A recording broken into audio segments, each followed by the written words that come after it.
Well, big news today for Apex Legends esports, from retirements, people moving on, and then also the reaction of the two powerhouse names in the scene right now, TSM and Falcons. Players that have played on both of these rosters specifically, weighing in on what's going on, the differences between the two, what has happened to the superiority of one. So a lot to dive into and discuss. And then also some possibly good news moving into the brand new season. Obviously, if you don't keep up to date with the normal Apex news, you can check out my main channel. We did kind of cover a lot of this stuff, but it does kind of infiltrate a little bit of the ALGS, the esports side of things. So I want to cover it here as well. Firstly, let's talk about Pandxrz. Looks like Pandxrz is retiring. You guys know Pandxrz is a longtime competitor, a lot of experience here, been at LAN many a times and played on many a teams as well. Over the last year or so, or maybe 6 months specifically, it hasn't necessarily been all bright futures ahead, because he's been playing on a lot of different rosters, trying out a lot of different things ever since the old roster split up.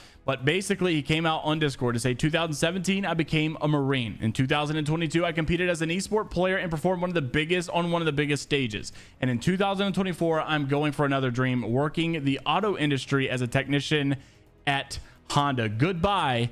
It was fun. It looks like Pandxrz may be moving on from Apex esports. I obviously insinuate that from the goodbye, it was fun. Just because someone's going to go get a job doesn't necessarily, or going to pursue another career, another path, doesn't necessarily mean they're giving up on Apex esports. But that may be the case, considering it was a goodbye.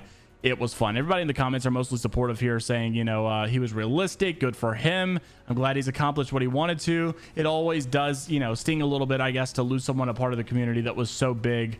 And obviously many people are doing that now that Apex is going in a different direction. We'll see if they can turn things around in the next couple of weeks, months, years. I guess at this point they did kind of try to put some excitement for 2026. Yeah, we're 2 years away from there anyhow. Or I guess more so a year. They talked I think about the early years of, or the early stages of 2026, which is only a month and a half away, or a year and a half away. So time will tell, and we shall see. Also wanted to make mention, Genburten weighing in. You guys probably saw one of the clips we shared yesterday or the day before yesterday of Imperial How going in to talk about why Falcons did not have as good of a game as they should have, why their finals did not go according to plan, what their struggles are currently right now, why they are, what they need to do to put this whole roster back together to get to the level that we know they are capable of. After we showed that clip, obviously a lot of you guys had a thing or two to say in the comments. Genburten also watched the same clip and weighed in his difference on TSM and the Falcons right now. Roll the clip. Yeah, TSM, dude, I feel like TSM, they are just always in a mindset of winning, and they just want to improve. They just want to improve. I feel like teams need to have a mindset of, I want to get better. Stop making excuses. Excuses are for the weak. Just get fucking better and improve. That's how I've always looked at competition. It's how it is. I never make excuses. There's no excuse. It's simple. That's why a lot of pro teams have a problem. They have a problem of just an ego, and that ego just takes over, and you don't improve at the game. It's as simple as that. Always been a problem. TSM's strength is not getting held up on bad things that happen. They adjust it and move on quickly. Onset, that's what I'm saying. True. That's what I'm saying. Always improving. They always focus on themselves. They just go ahead and they just look at one thing. They want that. You know what I mean? That's what TSM want. Improvement and winning. What did someone say? Volty said that they don't care about BLGS. They might not be giving it their all. We care more about like international scrims than we do about BLGS. Like yesterday, I don't know, when we came set like 18th or whatever, I was like, I didn't even really care. Like I only care because I know we're gonna get heaps of backlash for it on like Twitter and from like all the frogs. But like, if it was like international scrims and I came 18th, I'd be pissed. You know what I mean? This way. What? That makes no sense. You've dropped me. That makes no sense. Of course they're giving it their all. What? You've dropped me. Of course you have to perform. You have to perform. It's in their brain. Of course they're gonna like try to do good. Like what? What? That's just code. So obviously interesting to see what Genburten had to say, being that he's played with the Falcons roster, he's played against the TSM roster. Imperial How has played with the Falcons roster, he's played with the TSM roster. So perspectives from both sides there. Very interesting to see what your thoughts are down below as well. Also wanted to make mention, big changes here from season 23, potentially, fingers crossed, right?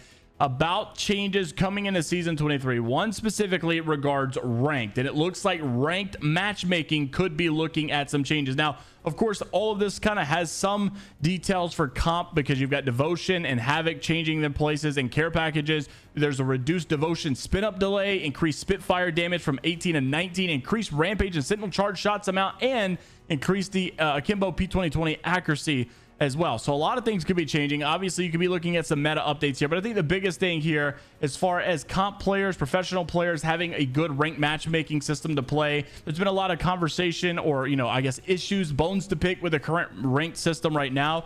And one of those that I'm kind of theorizing, it could be many of things, right? Maybe they change the whole teammates that you can play with based on skill differences. Maybe they change it based on region lock matchmaking. I don't know what they're going to do, but also I thought about, look at what Deadlock is doing right now. Deadlock is obviously a successful up-and-coming game right now produced by Valve. They are currently doing solo queue only for ranked matchmaking. You can play with your team for pubs. When it comes to ranked, you have to solo queue.